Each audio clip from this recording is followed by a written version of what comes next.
Vamos embarcar aqui num barco Rebelo, espero que aproveitem. Estes eram os barcos que transportavam as pipas para o vinho do Porto até à Foz de Gaia. Façam favor, bem-vindos.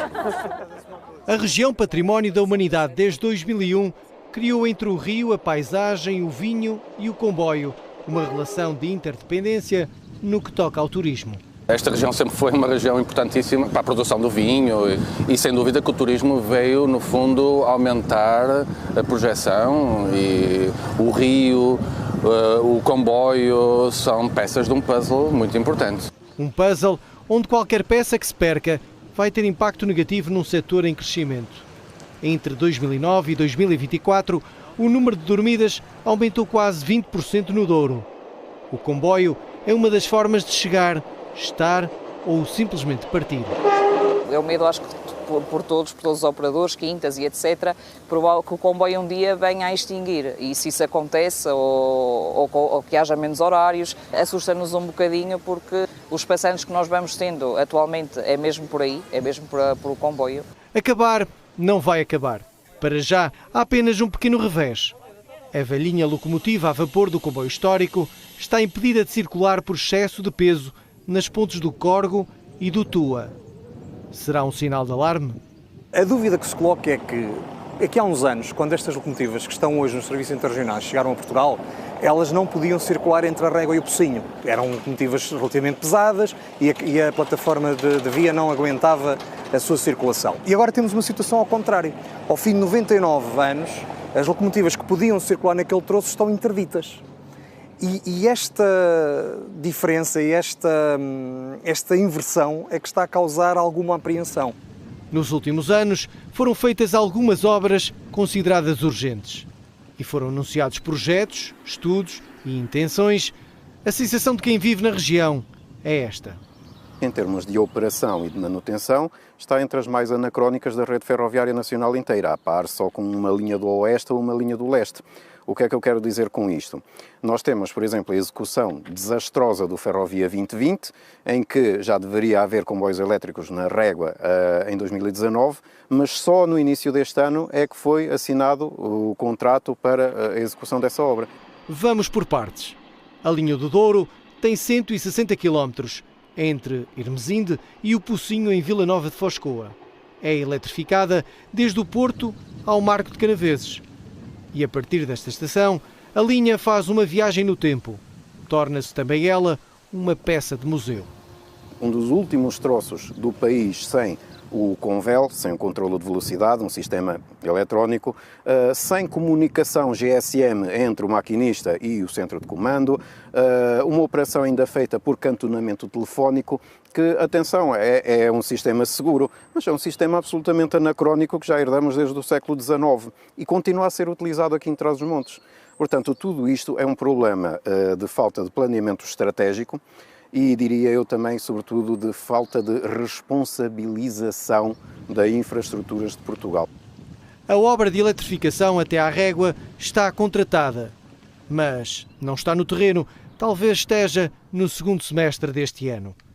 A Infraestruturas de Portugal culpa o Tribunal de Contas, mas a região pede contas ao Governo, a este e aos anteriores.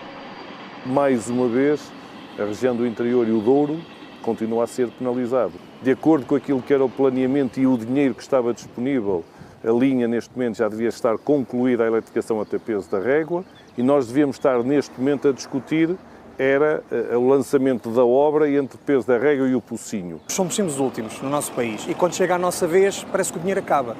Na ferrovia aconteceu o mesmo, desde logo os atrasos todos da Ferrovia 2020, todos estes investimentos, seja a eletrificação Régua-Marco, seja a eletrificação até ao Pocinho, talvez só a reabertura para a Barca d'Alva não estivesse prevista no Ferrovia 2020.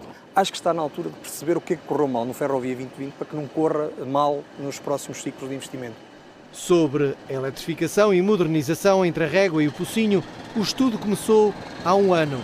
7 milhões de euros para descobrir, pelo menos até agora, que as pontes já não aguentam uma locomotiva que aqui circulou quase 100 anos. Quanto a obras, não há datas. Passou até mesmo para o anedotário nacional dizer-se que a IP não se compromete com datas. Nós temos a reabertura da linha da Beira Alta atrasada 2 anos, obras atrasadas na linha do Oeste, a eletrificação que já devia estar na Régua A linha do Douro tem o Pocinho como última estação e também podia ser um pocinho de surpresas. A ligação até Barca d'Alva fechou em 1988. A reabertura foi aprovada em Assembleia da República em 2021. Já lá vão 4 anos. Neste momento está a decorrer o projeto de execução entre o Pocinho e Barca d'Alva, mas ainda não se começou com o projeto de execução entre a Régua e o Pocinho. Portanto, nós andamos mais rápido com aquilo para onde não há financiamento e andamos mais devagar onde supostamente já deveria haver financiamento. Aquilo que eu peço é que também como compensação que se pondere rapidamente que quando avançarmos com a eletrificação da linha entre Régua e o Pocinho, que ela vá definitivamente até Barca d'Alva. A ideia até pode ser boa, mas não faz parte dos planos do ex e também já agora do atual Ministro das Infraestruturas, que em março, já depois do Presidente da República dissolver o Parlamento, respondia assim num podcast temático do jornal O Público. Nunca ouvimos falar na linha do Douro nem na reabertura do Pocinho Barca d'Alva. Porquê?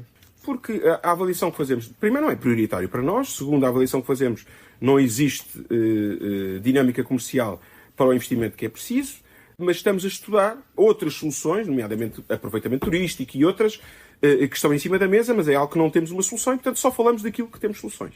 O que o ministro Pinto Luz certamente não se lembrou foi que em outubro de 2022 a CCDR do Norte tinha apresentado um estudo onde as conclusões desmentem a tese da incerteza na viabilidade para a reabertura. O projeto é rentável do ponto de vista económico, com os benefícios económicos, sociais e ambientais a superarem os custos. E depois é só fazer as contas. 84 milhões de euros em benefícios, menos 41 milhões de euros de investimento, numa média de 256 passageiros por dia. Não menos curioso é que o ministro que afirmou não ser prioritária a reabertura entre o Pocinho e Barca d'Alva é o mesmo que tutela a IP, que há um ano fazia mais um anúncio sobre a linha do Douro.